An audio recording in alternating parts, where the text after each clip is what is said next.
Hello. Hello. Frozen Les Paul. I had it now for 1 week or so, and I really have to say it's better. Thanks for the we had many views and many comments, and some of the comments were really funny. And I understand all this, and I wouldn't say I had a different view before I did it, but it's really cool. Cool in the in the right sense. What can you expect from this procedure? I would say, finally, if you have a really good instrument like this guitar really was before, it was I think I told it, let's say 2010 or 12 custom shop in the not very high price range, let's say about 3,500 euros, around this. So didn't expect it to be as good as a collector's choice or some of the really expensive ones you can find in this custom shop around the world. But it was solid, really solid R8 with a fat neck and nice build.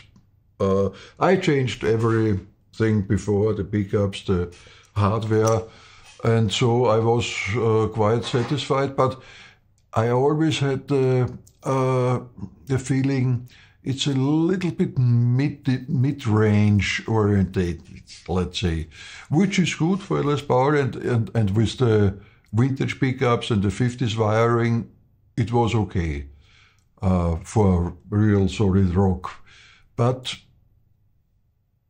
I owned once a real 57, and I know about this magic of an old burst or old wood of the 50s.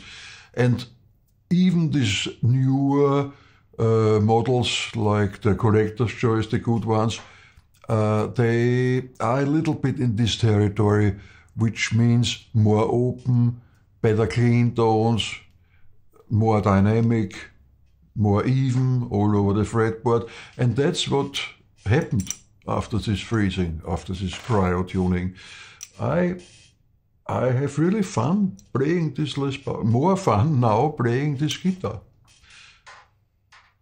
That's it, period. So I think about doing it again with some other, not some, but let's say I have my 90s SG in mind, which also would be nice, getting a little bit nearer to this quality of, for instance, my 64 Junior, which is in a way the same wood, both SG. One has a P90, one has PAFs, but the feeling and the kind of mojo in the sound, I miss a little bit on this SG. So that would be a good choice if we maybe make a little journey to this to this nice place in Tyrol. Let's see. Yeah. Anyway, in the intro I played it with that's the other, or let's say the most important part of today's episode. This really cool Marshall, the vintage modern. I think I had it once. I played it once, but it's long ago, so it's worth talking a little bit because it's a really good amp. This vintage modern, first of all, it's a KT66 power amp, tube amp, which is always good. So that's the concept of this amp. That's the vintage. It's like the old GTM 4500, as I have, for instance, my Jimi Hendrix 100 or 80 watt is also with KT66. Then I have the KT66 also in my divided, and in this also very cool Astoria Marshall. So I like this tube, and that's the main part of the Vintage Modern, together with some modern parts which we talk now, which is the second gain stage. So it's not a 2-channel amp, it's a 1-channel amp with many options. On the intro I played it on the Modern because I wanted some gain, because on the clean side it's really clean. No way of getting distortion out of it, even with cranking everything. It's not really a listen to Jimi Hendrix. That's a nice crunch sound, but never really a high gain sound. But with this, I think they added a tube. So with this, what do they channel on high, low high, you have really a very, very complete, let's say, power machine, and you don't need nothing. With the Les Paul, as I played it in the intro, you get out every sound you want with only putting a cable into the amp, which is cool.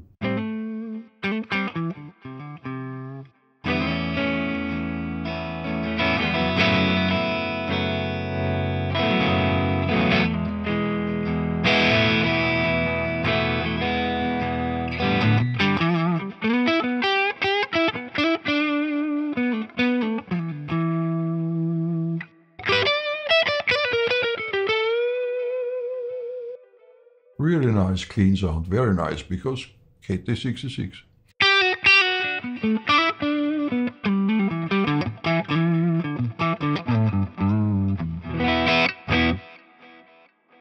Turning the pickups a little bit hotter, which means middle position, bridge pickup, not full, but 8 or so.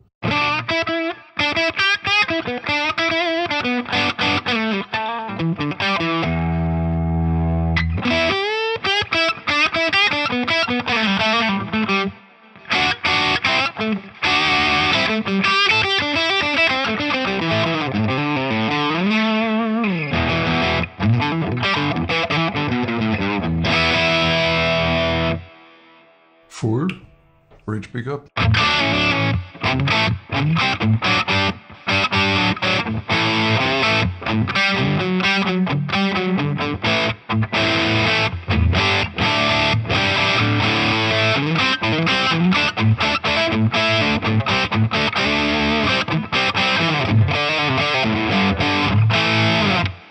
Bridge.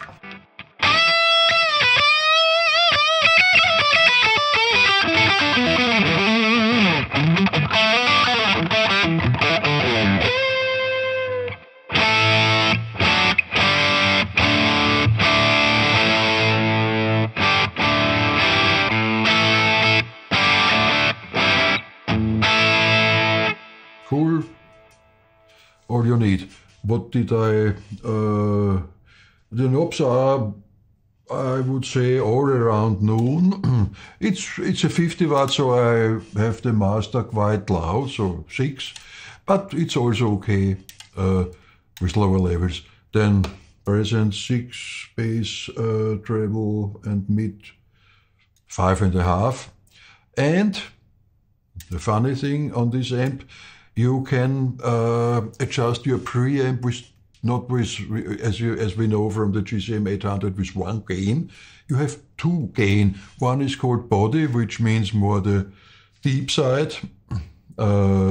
May compare it to the right inputs on an old 4-input Marshall. And on the left you have the detail, which means the normal high.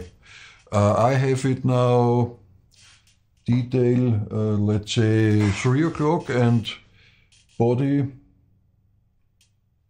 let's say 11:30. But doesn't change very much if you would turn down. I'll show you.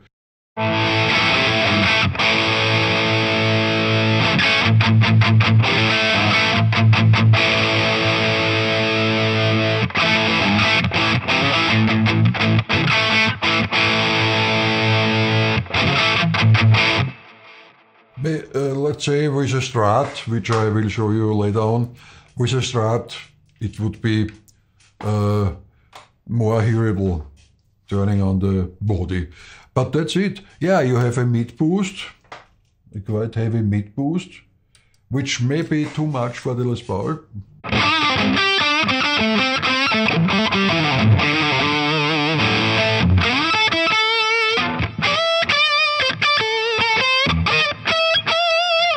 That's cool.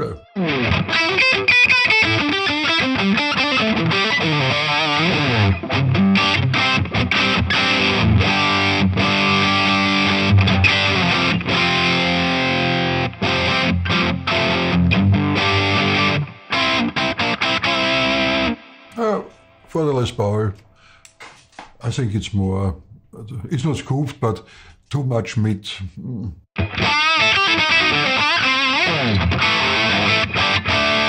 If I want more mids, I can, because they are there, jump on the clone.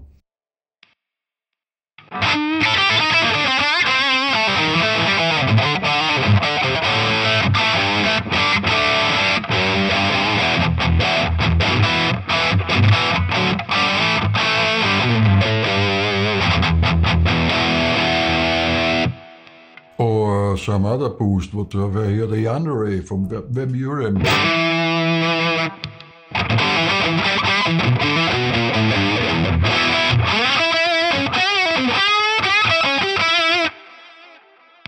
I would say these pedals are with the Strat more important. With the Les Paul or with a hotter pickup, you are fine without anything, and that's why not. For some guys, sometimes it's important. Oh, don't use pedals. Okay, if the amp is giving you everything, but on the other hand, what does it do as a pedal platform? Let's see. Blue channel, low.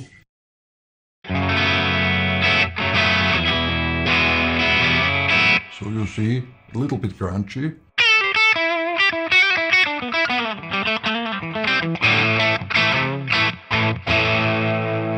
But then, let's listen to the tube zone.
Not bad.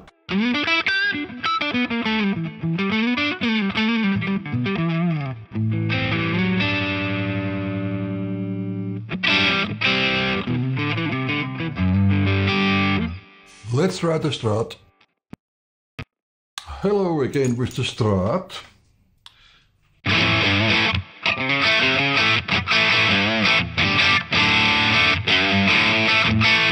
Now I will turn the body a little bit on.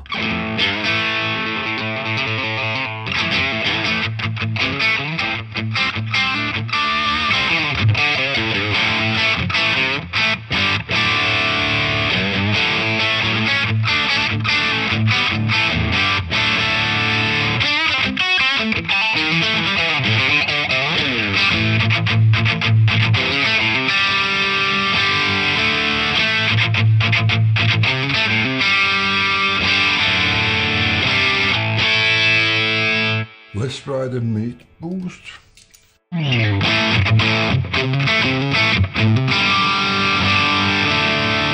Ah, no. Prefer still the not mid boosted.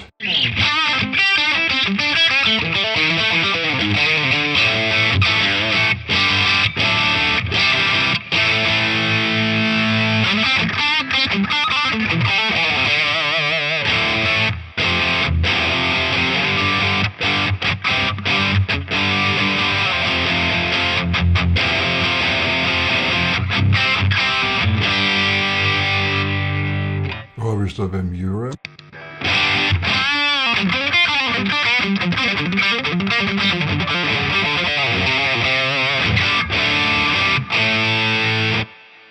So, and now again the only amp.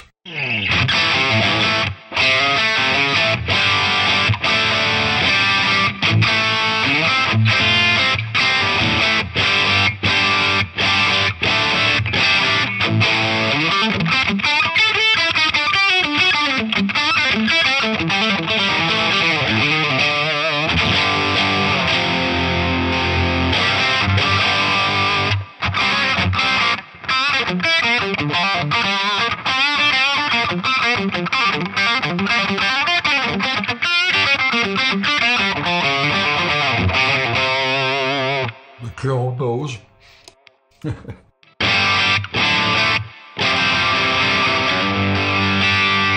Yeah, I have to say that's the 75, which I like, but you have to, you get what you expect.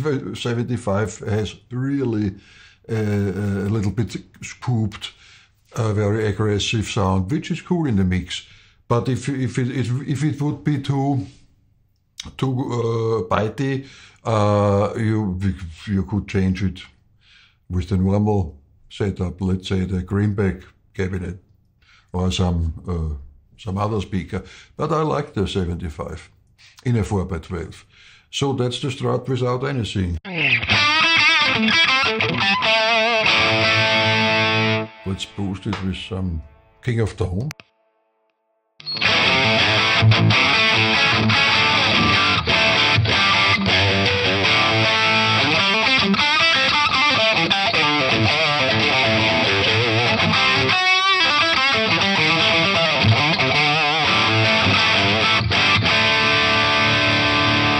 Maybe if I would use the amp on the hot channel, the hot setting, I would reduce the gain.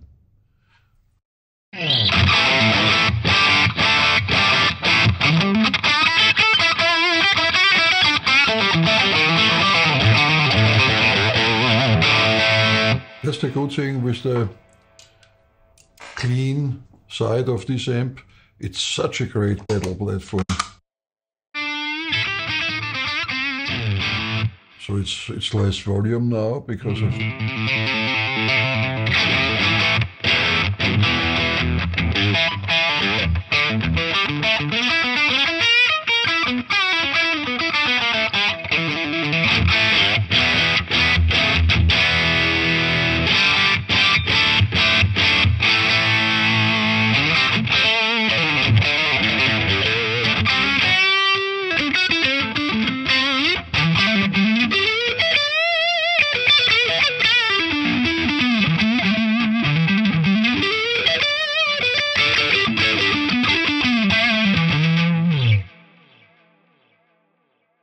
amp.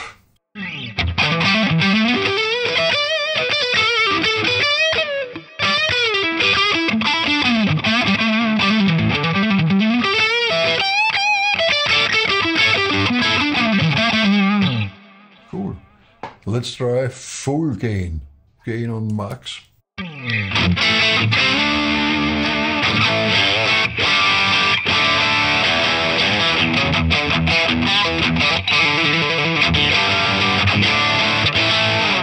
Let's reduce the presence.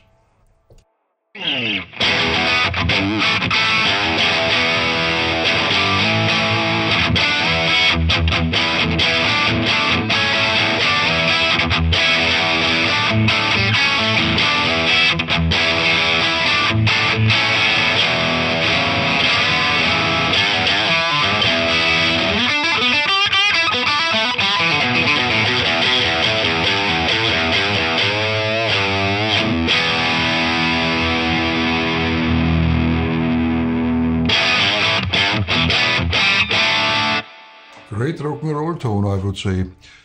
Yeah, that's the good thing with this amp. You can use it like you. If you are a pedal board guy, why not? I understand it. Would think about it myself. If you would play in a AC/DC cover band, there's no need for pedals, but to be more flexible, it's not bad playing with a pedal board and having a good amp for this. Because you could say any amp would do, yeah, but some would do better, and that's one of these. Okay, I think it's not mine. It's like always from my good friend Ernst Schillhammer, the lawyer, who has every model. I think we had a lot of his in this series. But I will think about, because you can get this for not too much money, which is because they didn't break through really when they came out about, don't know, 2007 or so. Nobody really liked them. But I always have an eye, what did Jeff Beck use? Jeff Beck, an old Marshall friend, so to say. He used this in some period. Okay, enough for today. Thanks for subscribing. Thanks for commenting. Please feel free to comment, because that also helps the algorithm, isn't it, Tom? Yes, it is. Okay, see you next time. Bye-bye.